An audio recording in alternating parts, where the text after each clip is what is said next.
Bonjour à tous et bienvenue à Catch Club. On se retrouve aujourd'hui pour une vidéo pronostic par rapport au pay-per-view SummerSlam 2018 qui aura lieu dimanche soir sur AB1 comme chaque pay-per-view, commenté par Philippe Chéreau et Christophe Ajus. Et donc voilà, moi j'aime bien faire une petite prono avant les pay-per-view mais très rapide juste pour faire la liste des matchs et voilà donner mon vainqueur à mon avis qui va remporter le match et peut-être un petit scénario, voir ce qui pourrait se passer lors de ce show. Donc comme d'habitude n'hésitez pas à liker la vidéo et à vous abonner et à cliquer sur la petite cloche pour être informé de la sortie de toutes les prochaines vidéos de Catch Club. Et puis pour ceux qui l'ont raté, les 5 news WWE de la semaine sont sorties ce week-end avec une grosse nouvelle assez bizarre sur Randy Orton, un peu what the fuck. Donc je vous invite à aller faire un tour sur la vidéo. Allez, c'est parti donc pour les pronos de SummerSlam 2018. Donc on va commencer direct par le show, hein, pas de pré-show, on n'a pas le temps. Et on commence avec Daniel Bryan contre The Miz. Donc ce match va un petit peu représenter en fait le show pour moi, dans le sens où je trouve que c'est un très très beau match et à la base c'est une rivalité qu'on veut tous voir. Mais au final, encore une fois, la WWE, je trouve, ne l'a pas correctement hypé. Bien qu'on ait eu un très bon travail de The Miz ces dernières semaines, The Miz, quand tu lui donnes le micro, de toute manière, il sait se faire détester et il sait exactement comment builder une feud. Mais en fait, c'est pas du tout aussi chaud que ça ne l'était quand on se rappelle en fait de comment ça a commencé. C'est-à-dire The Miz qui va gueuler sur Daniel Bryan à Talking Smack, l'émission qui avait lieu à l'époque après SmackDown présentée par Renee Young et Daniel Bryan, où les catcheurs se lâchaient pas mal. Il y avait une promo de The Miz qui était magnifique en fait dans cette émission, où il a dit ses 4 vérités à Daniel Bryan en lui disant que tu dis que je suis une merde, mais toi tu peux même plus catcher grand en fait. Donc toi t'es assis, tu critiques, mais moi pendant ce temps je suis dans le ring et je suis un des meilleurs. Et il avait raison en soi, The Miz, c'est clairement un des meilleurs à la WWE. Voilà, c'est pas le meilleur catcheur pur en soi, mais par contre c'est un des meilleurs personnages et c'est un des meilleurs entertainers. Donc voilà, une fois que Daniel Bryan avait annoncé son retour, on s'attendait tous à voir cette feud, mais on s'attendait un petit peu à ce que ce soit plus chaud, et honnêtement au final le fait que Daniel Bryan affronte d'abord Big Cass, ça aurait été totalement inutile. Ça aurait été inutile parce que ça nous a pas donné des grands matchs, la rivalité était pas particulièrement intéressante, et au final en plus ils n'ont même pas réellement terminé parce que Big Cass s'est fait virer entre temps. Donc le retour de Daniel Bryan, en fait, encore une fois, c'est une de ces choses que j'apprécie pas à la WWE, c'est quand on a quelque chose d'énorme et qu'au final, petit à petit, il te le gâche et il te le dilue. Daniel Bryan, son retour, tout le monde l'attendait, ça aurait dû être quelque chose de spectaculaire. Au final, dès le lendemain de WrestleMania, c'était déjà plus ou moins oublié, je trouve, et on n'en a pas fait quelque chose d'assez spécial. Donc après, par rapport au match, je m'attends quand même à un très beau match. Je pense que ça va être le premier gros match solo de Daniel Bryan dans un pay-per-view depuis qu'il est de retour et qui va vraiment totalement se lâcher. Après, à mon avis, c'est le premier d'une longue rivalité entre les deux, donc ils peuvent pas tout donner lors du premier match. Forcément, comme c'est le premier match, moi je miserais plutôt sur une victoire du heel, du méchant. Donc Daniel Bryan contre The Miz, moi je vais miser sur The Miz pour la victoire dans ce show. Sûrement une petite tricherie, quelque chose derrière, une intervention, mais en tout cas je vais miser sur The Miz. Donc après on passe à Finn Balor contre le Constable Corbin. Ce changement de gimmick de Baron Corbin, honnêtement, je l'ai pas compris plus que ça. Ça me fait vraiment penser à Kane, Corporate Kane comme on dit, donc le Kane qui avait enlevé le masque et qui mettait un costume. Limite, c'est trop flagrant en fait la ressemblance entre les deux, donc c'est totalement du réchauffé. Et voilà, bon, c'est cool, là c'est un petit peu le petit laquais de Stephanie McMahon, ce qui devrait lui apporter des opportunités par la suite. Mais Baron Corbin, on va dire, catcheur moyen, bon catcheur qui a un potentiel, mais pour le moment pas plus intéressant que ça. Et Finn Balor, bah à côté de ça, moi personnellement je suis un très grand fan. Je trouve que ce gars a tout le charisme du monde, tout le potentiel, et malgré le fait qu'il soit un peu petit en fait aux yeux de certains, il a totalement une crédibilité énorme pour paraître champion. Preuve en est quand il a commencé à la WWE, en fait en une semaine il avait battu Roman Reigns, il avait battu Seth Rollins, il avait remporté le titre et tout le monde était à fond derrière lui. Et malheureusement en fait après sa blessure ça a été la dégringolade et la WWE ne s'est jamais remis à fond derrière lui. Et en plus c'est triste parce qu'ils ont enlevé ce personnage du démon qui était quand même surkiffé par la foule et qui apportait justement ce qui manque à la WWE, ces moments un petit peu magiques, ces personnages un petit peu à part. Et au final au lieu de profiter de ça et essayer de développer cette gimmick, ils ont totalement oublié ce côté, ils sont passés à autre chose. Maintenant c'est Finn Balor for everybody, etc. Honnêtement, c'est pas aussi cool quoi. C'est pas aussi cool. Ce gars-là, c'était le leader du Bullet Club. Ce gars-là, il représente tout ce qui peut être cool à la base en fait. Donc voilà, je trouve ça assez dommage. Honnêtement, je pense que ça va nous donner un match assez moyen. Pour la peine, j'ai misé sur Finn Balor parce que je vois pas trop l'intérêt de donner une victoire à Corbin. En ce moment, de toute façon, il avance pas. Donc autant faire avancer Finn Balor. Ensuite, on passe au match entre deux bons heavyweights, donc Braun Strowman contre Kevin Owens pour la mallette, donc Money in the Bank. Alors honnêtement, entre nous, je vois très mal Kevin Owens remporter la mallette parce que bon, elle est à Braun Strowman et Strowman est promis, on va dire, à un titre de champion et à un long run avec la ceinture, j'espère. Donc voilà, je pense qu'on va avoir un bon match, bien bourrin, bien stiff, mais avec une victoire de Strowman au bout. Et j'ai hâte qu'on passe à autre chose en fait pour Owens, parce que ben Owens là c'est super cool la manière dont il est utilisé pour mettre en avant Braun Strowman, mais au final Owens lui-même ça peut être un grand main eventer et ça peut être un grand heavyweight. Donc voilà, c'est cool qu'il soit à Raw, c'est cool qu'il soit là chaque semaine. Après c'est pas un punching ball quoi, il faut pas que ça serve juste de tapis pour Braun Strowman pour qu'il puisse s'essuyer les pieds. Il faut aussi mettre Kevin Owens en avant, il a un grand potentiel. Son premier règne de champion universel était pas mal, mais je pense qu'en fait on n'a rien vu encore de Kevin Owens, comme CM Punk, comme quand CM Punk en fait au début avait remporté le titre de championnat du monde après avoir remporté le Money in the Bank la première fois.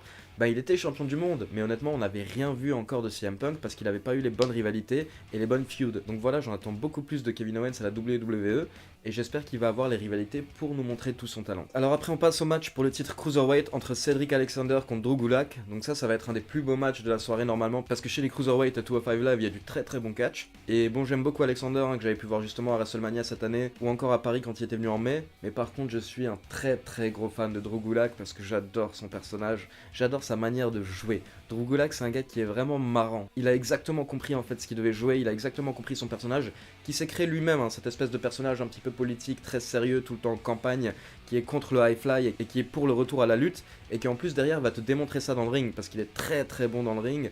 Donc Drew Gulak, moi personnellement j'adore et ça me ferait super plaisir de le voir devenir champion Cruiserweight. Donc voilà, je ne pense pas que Cedric Alexander va perdre le titre, mais quand même je vais miser sur Drew Gulak parce que je pense que ce serait cool de lui donner le titre, d'avoir un petit run avec un champion heel à 205 Live, et puis derrière voilà justement Alexander chassera le titre et il regagnera le titre quelques mois plus tard. Mais là perso j'aimerais bien voir Drew Gulak devenir champion. Après on passe au match pour le championnat donc des États-Unis entre Shinsuke Nakamura et Jeff Hardy.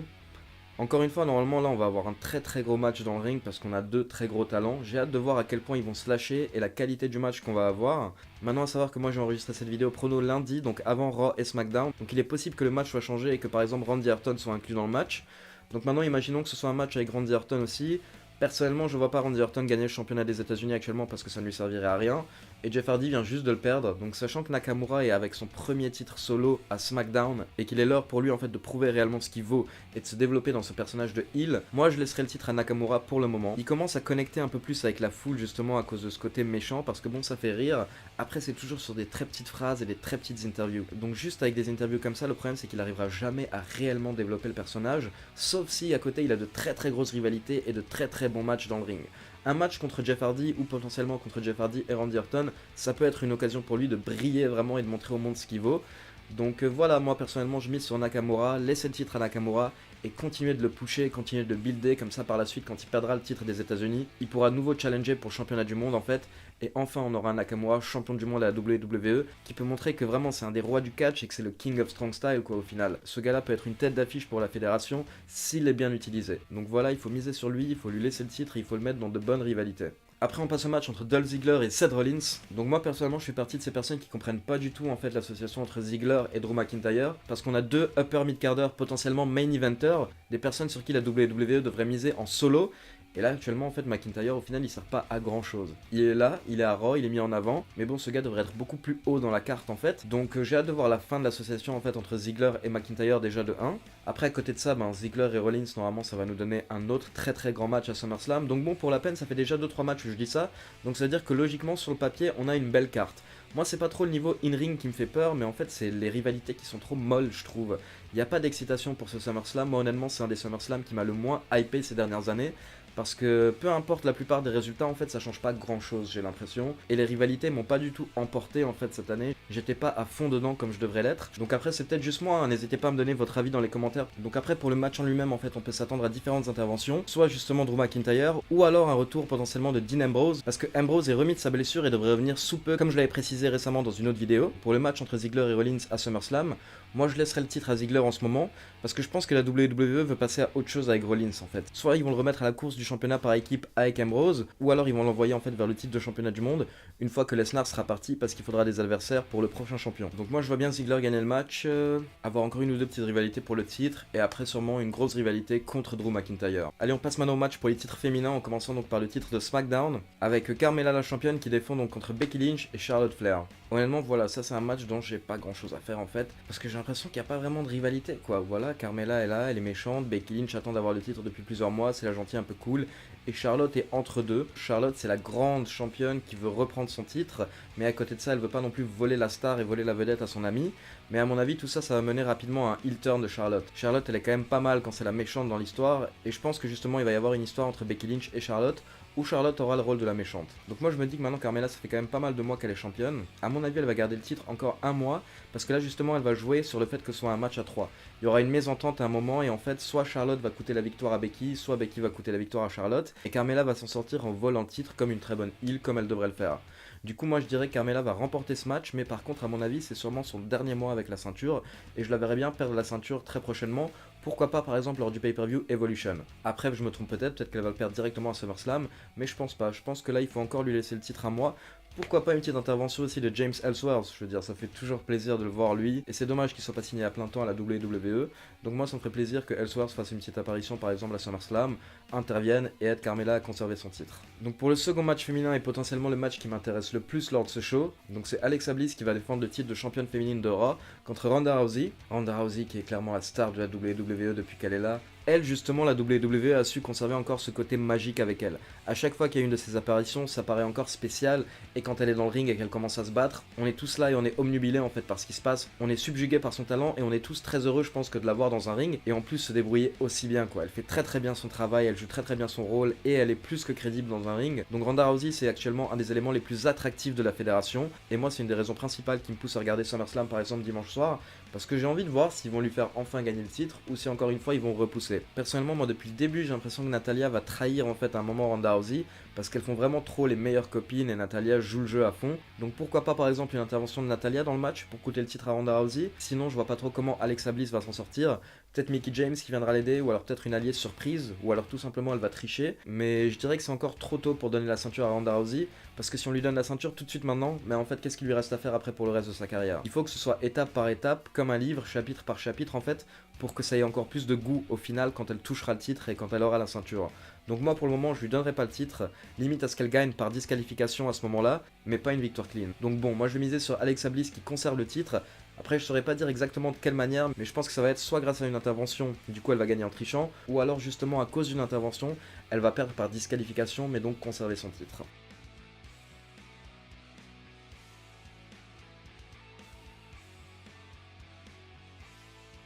Et enfin, pour les deux plus gros matchs de la soirée, donc les deux titres pour les championnats du monde masculins. Donc on commence avec le titre WWE, le titre de SmackDown, et le match qui potentiellement devrait être le show stealer, comme on dit, le plus beau match de la soirée. Je veux dire, là on a AJ Styles contre Samoa Joe. Honnêtement, c'est le genre de match, en fait, il y a encore quelques années, quand c'était un match que t'allais voir dans une ligue indépendante, ou à la Ring of Honor, ou je ne sais où, ça te faisait rêver. Je veux dire, ces deux catcheurs qui se défoncent tellement. Là on a deux catcheurs qui se connaissent très bien, qui sont très amis en fait dans la vie réelle, et du coup moi ce que j'espère vraiment c'est que la WWE va leur dire, écoutez les gars, allez dans le ring, et maintenant faut tout casser. Allez tout péter. Lâchez-vous, vous avez 20 minutes, vous avez 25 minutes, faites-nous rêver.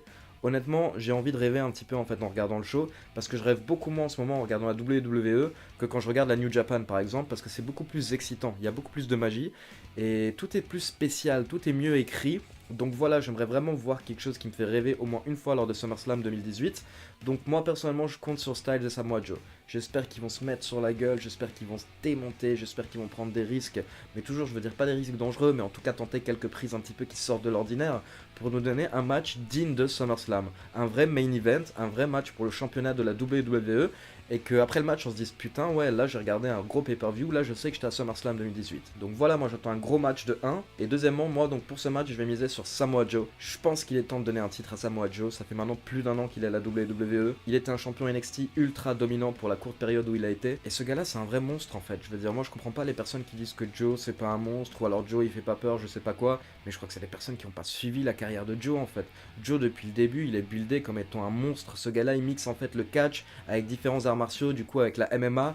Et juste un petit détail comme ça, moi un des plus beaux matchs que j'ai vu de ma vie, c'est Kenta Kobashi contre Samoa Joe à la Ring of Honor. Que quelqu'un aille voir ce match par exemple et me dire après que Joe c'est pas un lutteur ou que Joe c'est pas un monstre, moi personnellement, mais alors ça c'est vraiment quelque chose que je comprendrais pas du tout. Joe c'est un gars qui se débrouille très bien au micro, et honnêtement beaucoup mieux maintenant, parce qu'en fait au début il était pas très crédible au micro. Il fallait qu'il parle très peu et qu'il fasse des phrases très courtes, un petit peu comme Roman Reigns devrait faire. Et donc au début de sa carrière en tout cas Joe c'était pas son point fort le micro, mais il a su se développer donc à ce niveau là.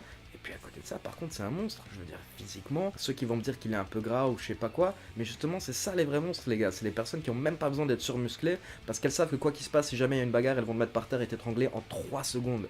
Donc voilà, Joe, pour moi, c'est quelqu'un qui est plus que crédible. C'est un des gars justement qui est le plus crédible à la WWE, parce que t'as beau lui mettre un muscleur en face de lui en fait, bah si le gars s'est pas bougé, ben Joe va l'étrangler en 2 secondes. Et c'est ça ce qu'on aime, c'est Joe, c'est que Joe peut choke n'importe qui, n'importe quand, et que Joe peut kill n'importe qui limite. Donc voilà, quand moi j'entends certaines personnes dire que Samoa Joe c'est pas quelqu'un d'expérimenté, et c'est pas quelqu'un qui en impose et qui en jette, c'est pas un vrai monstre, je fais ouais d'accord, donc on n'a pas du tout la même définition de monstre à ce moment-là. Donc voilà, moi je miserais sur une victoire de Samoa Joe, donner le titre à Joe, laissez-le être un bon heel méchant destructeur comme il faut, et à mon avis ça peut faire de gros dégâts à SmackDown. Et pour terminer, donc le match qu'on attend tous sans vraiment l'attendre, Brock Lesnar contre Roman Reigns. Bah pourquoi on l'attend tous déjà? Bah forcément parce qu'on est obligé d'attendre des mois en fait à chaque fois pour un match de Brock Lesnar. Donc bon, Brock Lesnar, l'homme qui catch 4 fois par an, et qui gagne 4 millions, c'est quand même génial. Mais honnêtement, et je vais vous en parler un petit peu dans la FAQ en détail sur Lesnar, mais moi je fais partie de ces personnes qui sont totalement saoulées en fait de Lesnar. C'était cool au début, c'était vraiment cool au début quand il est revenu et qu'il était en mode je suis un lutteur de l'UFC, je suis un combattant mais en même temps je vais venir en catch et je vais tous vous démonter. Donc voilà, les matchs contre John Cena, contre Randy Orton au départ c'était cool. Après déjà quand il avait commencé à catcher contre Triple H, j'avais trouvé ça un petit peu pourri parce qu'encore une fois Triple H avait voulu se mettre en avant et battre Brock Lesnar. Alors que bon, faut arrêter quoi, Triple H. Maintenant, honnêtement, les matchs de Triple H sont plus du tout intéressants. Et je veux dire, on s'attend pas à voir Triple H gagner et ça n'a aucun intérêt. À quoi ça sert aujourd'hui, en 2018, que Triple H gagne un match? Rien du tout. Triple H, il est censé être patron de la fédération et il devrait mettre les catcheurs en avant à côté de ça. Mais par contre, le fait que lui, il remporte des matchs, ça sert à rien. Donc quand on le voit battre Brock Lesnar ou alors quand on le voit battre Jinder Mahal en Inde, carrément chez lui, mais c'est vraiment trop dommage parce que là, c'est qu'une question d'ego. En tout cas, moi, niveau rivalité, j'y vois aucune logique. Donc moi, personnellement, je pense que c'est de l'ego et je pense que c'est de l'ego mal placé parce que mec, t'es le patron de la fédération, t'es un grand catcheur, t'es reconnu comme un grand catcheur de l'histoire de la WWE. Donc moi, ça m'avait tué parfois quand Triple H arrive et détruit quelqu'un alors que bon, on le voit même plus et qu'il n'y a aucun intérêt en fait au niveau des rivalités à ce qu'ils détruisent des jeunes catcheurs. Et puis voilà, depuis Brock Lesnar, ben c'est juste que la WWE l'a mal utilisé parce que pour la peine en fait, ils ont le combattant le plus intéressant je pense au monde, mais ils ont pas su quoi faire avec. Ils ont su quoi faire avec les 2 premières années et après ils sont restés sur la même formule, ils ont pas évolué. Et le catch en fait c'est ça, il faut évoluer tout le temps par rapport aux réactions de la foule et par rapport à son époque et par rapport aux choses qui se passent. Là ils auraient dû sentir en fait que les fans étaient saoulés de ne pas voir Lesnar et que ben clairement l'engouement qu'il y avait au début était parti. Et au final ils nous mettent Roman Reigns en face et là ben Roman Reigns je dis pas, hein, il y a une grande partie de la foule qui l'adore, mais ce qu'il faut comprendre pour toutes les personnes qui le défendent dans les commentaires etc, c'est qu'il y a aussi une grande partie de la foule qui l'aime pas, ou alors qui en a marre en tout cas de le voir tout le temps pusher au top de manière un petit peu trop forcée en fait, ça donne pas envie. Attention, personne ne dit que c'est un mauvais catcheur, on dit juste que voilà, là actuellement il est pas à sa place et il est mal mis en avant. C'est pas qu'il devrait pas être mis en avant, mais ça devrait être fait différemment, ça devrait être écrit d'une autre manière, et c'est comme si en fait le film qu'on regardait ou la série qu'on regardait, on voit que les acteurs sont pas dans les bons rôles, que le scénario a pas été écrit correctement selon eux, et du coup ben c'est lui qui le paye au final, c'est lui qui le paye parce que ben il a une mauvaise réaction de la foule, et à côté de ça, moi par exemple je fais partie des personnes qui ont hâte de voir cette rivalité se terminer. Donc bon, je vais miser sur Roman Reigns parce que logiquement en soi il y a 2 choix. Soit Roman Reigns va remporter le titre et donc devenir champion du monde, soit, et ça ce serait quelque chose vraiment je pense de très dommage, la WWE laisse le titre à Lesnar jusqu'à l'année prochaine, janvier-février, pour qu'il puisse aller en fait à son premier match du UFC avec la ceinture de la WWE, et auquel cas s'il devient champion du monde de UFC, ben à ce moment là en fait il sera champion du monde donc UFC et WWE, et la WWE pourra profiter en fait de cette affiche et en faire un gros coup marketing. Par contre à côté de ça il pourrait aussi avoir un effet négatif, si Lesnar perd son match à l'UFC, ben à ce moment là ce sera très mauvais pour la WWE parce que leur grand champion au final perd à l'UFC. Donc moi je pense que ce serait illogique de la part de la WWE que de laisser le titre à Lesnar. Là il faut le faire perdre à SummerSlam, donc à mon avis c'est Roman Reigns qui gagne. Après à voir si Braun Strowman va encaisser directement le soir même ou pas. Moi personnellement je le ferais parce que je trouve que c'est justement un petit peu l'histoire avec Roman Reigns. À chaque fois qu'il est près du but et qu'il remporte le titre, ben tout de suite derrière en fait il se fait avoir. Donc pourquoi pas avoir Braun Strowman qui encaisserait tout de suite. En tout cas même si c'est pas tout de suite, j'ai hâte qu'il encaisse et qu'il nous sauve un petit peu de ce cercle vicieux qu'on a à Raw avec tout le temps Brock Lesnar et Roman Reigns. Par contre au final j'ai peur que quand lui aussi remporte le titre, ben ce soit un petit peu comme Lesnar, où au fond tous les autres adversaires en face ne seront pas crédibles vu que c'est un géant. Donc voilà en fait il faudrait que la WWE pense à créer d'autres catcheurs qui sont vraiment crédibles pour lutter face à des géants comme Lesnar, comme Reigns, et pas tout le temps miser tout sur la taille. Il faudrait que des gars qui ont la taille de Rollins, de Balor, etc. soient aussi buildés en fait de manière crédible pour que quand on ait des matchs un petit peu dans le genre David contre Goliath, bon, on se dise pas tout de suite oui c'est sûr que Goliath va gagner.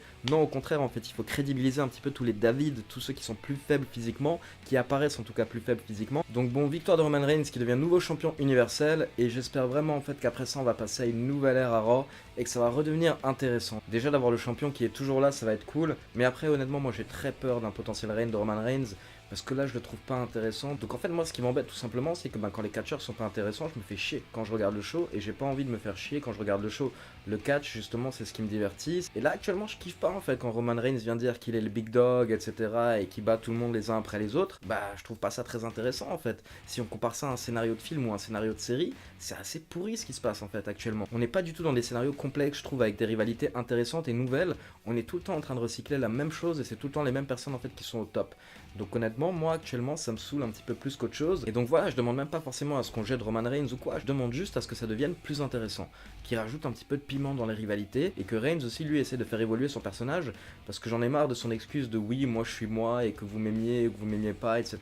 Non, ça c'est trop simple en fait, ça veut juste dire que tu maîtrises pas en fait la réaction de la foule. Un bon catcheur normalement il est censé maîtriser la réaction qu'il va provoquer auprès de la foule. Soit t'es un bon face, soit t'es un bon heel. Donc soit tu te fais huer, soit tu te fais acclamer. Mais par contre si c'est les deux et qu'après tu dis oui, bah c'est parce que moi je suis trop bon. Non, gros, au final, ça veut peut-être dire que t'es pas aussi bon que ça et que tu arrives pas à faire passer les émotions que tu souhaites faire passer. Et ça, après, justement, on peut le mettre sur le fait que Roman Reigns est quand même très jeune et qu'on a essayé de le propulser au top beaucoup trop rapidement alors qu'il y avait d'autres catcheurs qui étaient là et qui attendaient justement. Quand justement je cite les Samoa Joe, les Daniel Bryan, The Miz, Finn Balor, etc. Ok, ils ont pas le même physique, mais pour la peine, ces gars-là soit se débrouillent mieux au micro, soit sont meilleurs dans un ring, et ils ont une plus grosse expérience, et ils sont là à attendre. Donc bon, c'est juste dommage de se focaliser sur Roman Reigns, quand honnêtement, il est pas aussi intéressant qu'on aimerait qu'il soit en fait. Donc bon, malgré tout, j'espère qu'on va tous avoir le droit à un très très gros show. Je serai sur Twitter dimanche soir, donc pendant le show, en live tweet. Je donnerai un petit peu mes impressions en direct pendant les matchs, donc n'hésitez pas à m'ajouter à Twitter le Catch Club, comme ça on pourra parler un petit peu en direct pendant le show. Et donc pour tous ceux qui sont nouveaux sur la chaîne, parce qu'honnêtement il y a des centaines de personnes qui arrivent tous les jours, n'hésitez pas à faire un tour sur la chaîne, il y a plein de vidéos, des top 10, par exemple le top 10 des bagarres en coulisses partie 1 et partie 2 qui marche vraiment bien, ou alors la série quand le catch part en shoot partie 1 et partie 2 qui marche aussi super bien. J'ai fait un top 10 sur les anecdotes de l'Undertaker récemment aussi qui a beaucoup marché, et voilà, en général n'hésitez pas à faire un petit tour sur la chaîne, à découvrir un petit peu toutes les vidéos et à me donner votre avis par rapport aux vidéos dans les commentaires. Et donc pour les pronostics comme d'habitude, n'oubliez pas de liker la vidéo pour soutenir Catch Club et de vous abonner et cliquer sur la petite cloche pour être informé de la sortie des prochaines vidéos. On se retrouve ce week-end pour la vidéo FAQ, j'ai enfin répondu à vos questions et j'ai enregistré la vidéo, mais par contre j'ai eu un problème de caméra ce week-end, ce qui fait que je n'arrivais pas en fait à utiliser les fichiers. Donc maintenant normalement c'est bon, je vais faire le montage cette semaine, la vidéo sera postée ce week-end. J'ai répondu environ à une quarantaine de questions, plus ou moins sur tout en fait sur le monde du catch. Donc voilà, j'espère que ça va vous plaire. La vidéo arrive ce week-end. Et comme d'habitude, on aura aussi quelques news sûrement dans la semaine. Comme d'habitude, quand il y a des grosses news, je vous ferai des vidéos pour vous tenir informés. Voilà, bonne semaine à tous, bon Raw, bon SmackDown, et on se retrouve ce week-end. Ciao tout le monde!